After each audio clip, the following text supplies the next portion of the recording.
Jenna Ortega can't help but to partner with problematic people. Some of her fans are starting to turn against her because they realize that she has some major issues. Instead of standing up for herself, she defends these creepy executives in Hollywood that make her act in inappropriate scenes. But it seems like Jenna enjoys being exploited by the industry and feeding into this narrative that is so dangerous for so many young women. So let's get into it.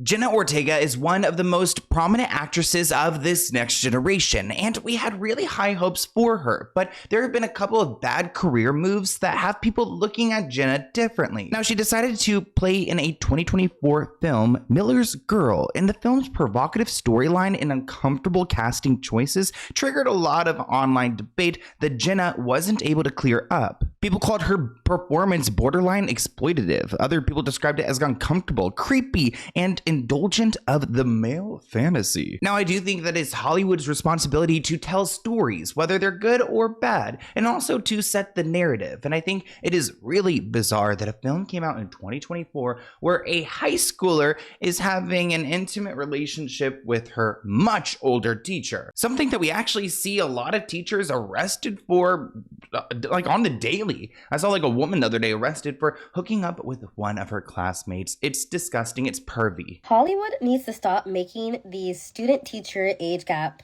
relationship movies. Honestly, I'm getting tired of it, and it's just weird and not necessary at all. I thought going into it, not without realizing that Jenna Ortega's character was in college. I thought maybe she was like a freshman in college or sophomore or whatever, and he was her professor. But no, this is a high school relationship situation. Now, Martin Freeman was her love interest in this film. He's 52, she's 21, and she decided to break her silence on the age gap backlash. Jenna decided to defend the affair depicted in Miller's Girl with Martin Freeman. In the film, she plays an 18-year-old girl. I don't know how old he is supposed to be, but he's 52, and he sure looks like it. He came to my house. Were you alone? Ugh, so weird already. It's like watching the guy manipulate the system to have this little girl. It makes me so scared to have children and send them to school one day, because teachers are people too, and there are a lot of evil people out there. But shout out to teachers. We love teachers. You just know the few bad ones that are sleeping with students. Yes. My parents were out of town. What happened? Why'd she say something happened? Ooh, what'd she say? Something happened? You could tell. Look how old he looks too. Nothing that didn't seem okay at the time. I returned her phone. Did you go inside the house? I didn't touch her, okay? Also, like, this needs to be a police officer, not a principal, asking these questions. When she sent the story, I told her it was not appropriate for school. Speaking with Vanity Fair, Jenna expresses her feelings about Miller's Girl. Referencing the controversy, she said, "It's not supposed to be a comfortable movie." The actor goes on to say that art isn't always meant to be pleasant or happy, and that everyone has effed up experiences at one point or another. Now, I don't go on Rotten Tomato too often because, honestly, I even like some of the things that are scored lowly, but I don't even think I watch anything that's 29%. I mean, that is terrible. It's almost like potentially ruining her reputation as a good actress. But it's not even the way the movie was received or the age gap. It's also the writing, it's the acting, it's the depiction of a really creepy man trying to make a young student succumb to his bizarre fantasy. I mean, ultimately, we're watching an hour and a half of a man grooming his student. Does anyone really want to watch that? You want to fail me? I f***ing dare you. But you better make it mean something to you. And you better know what it means. It is so uncomfy. As in, comment below if you guys have actually went and saw this. Because the cost is very high, Mr. Miller. And if you are not very, very careful, this banality, this falsity that you wallow in, it will devour you until you are as small as you pretend to be. Such an uncomfortable scene. don't pay any more thought to you than they do an unread cookie fortune. These comments reacting to that TikTok read, why did I burst out of laughter? Another person asked, who wrote these lines? And then finally, she really said nothing, but with so many words. Now, the intimacy coordinator, Christina, also addressed the controversy, saying there were many people throughout this process engaging with Jenna to make sure it was consistent with what she's comfortable with. And she was very determined and very sure of what she wanted to do. So Christina's saying that Jenna wanted this. She explained that she constantly checked in with them to make sure boundaries weren't being surpassed. She also said that the actors had simulated sex scenes, which they had modesty garments as additional barriers, so there was an appropriate distance between his peen and her veen, you know? The film made less than $900,000 on a $4 million budget, so they were in the hole for that. And I wonder what happens with movies when they like spend way too much and they don't make it back. I guess they're just screwed? Like, who's in debt? Now, I think one of the reasons why Jenna Ortega accepted this role in the first place is because she's trying to paint out and carve out this way for her in Hollywood, where she's not playing the typical, like, a Sydney Sweeney role. She's trying to go, like, a little bit more like, I don't want to say like Aubrey Plaza because I don't think she's as talented as her, but somewhat in that direction. In 2019, she starred in You at just 16 years old. She played Ellie Alves, a teenage girl who becomes entangled with Joe Goldberg, a serial stalker and murderer played by Penn Badgley. Despite the dark tone of the series, fans often romanticized Joe and his relationships, including his interactions with the 16-year-old underage character. In 2022, she was an X in Ty West's critically acclaimed horror film.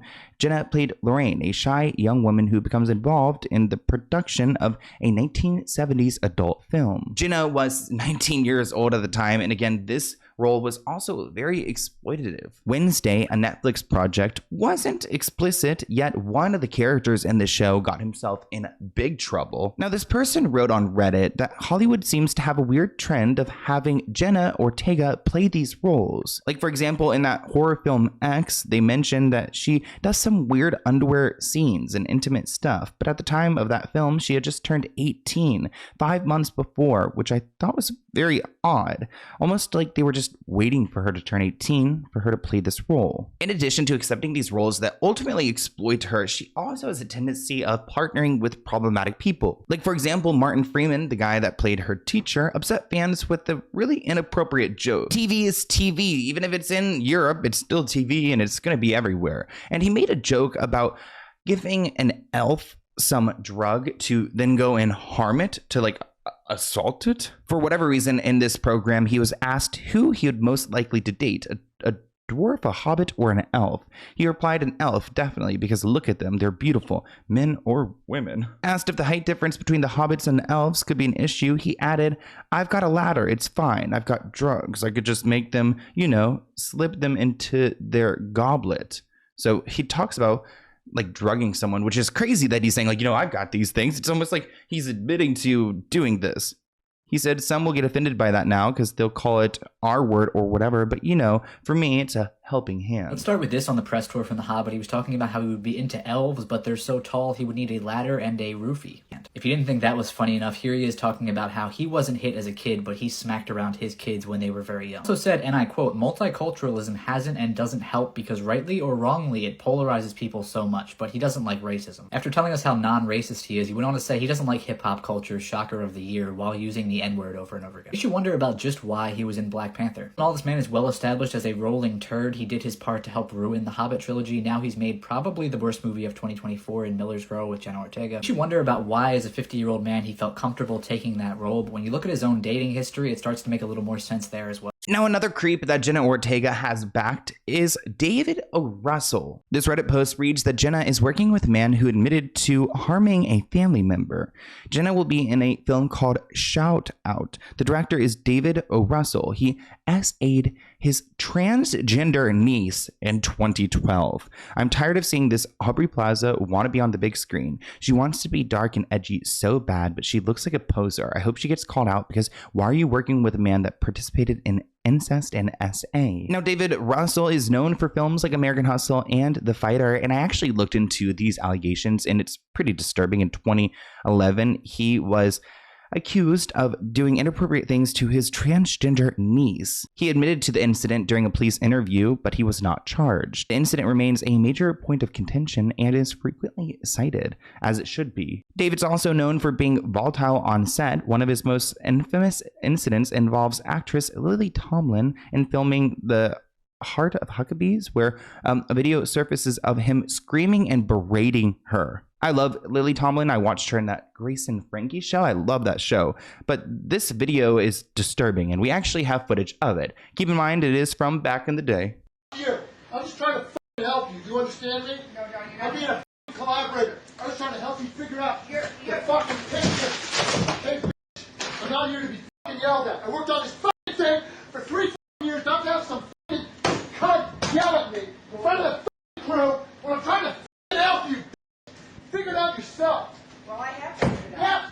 Yourself. That is so inappropriate. And honestly, Lily Tomlin is such a badass. She didn't flinch. I mean, she dodged some things, but she did not leave that table. She was not running away, and she made him look like a coward. David's also had a reputation for physical aggression. He reportedly put director Christopher Nolan in a headlock at a Hollywood party in 2003. David has also allegedly punched an executive as recently as last year, further fueling these concerns about his pattern of abuse. And I hope Jenna Ortega knows what she's getting into. Now I want to talk about Percy Hines White. Jenna Ortega worked with him on Netflix's Wednesday, and I briefly mentioned there was some controversy there. This person wrote on Reddit, "Not you guys acting like Jenna Ortega doesn't hang out with a known R-worder and films movies where she F's old men. She's been weird." Now the R-worder in question is Percy Hines White, and I remember covering this story on my channel when he was accused of doing some inappropriate things with some underage people. A Twitter user accused Percy of harming her at a party he hosted in Toronto,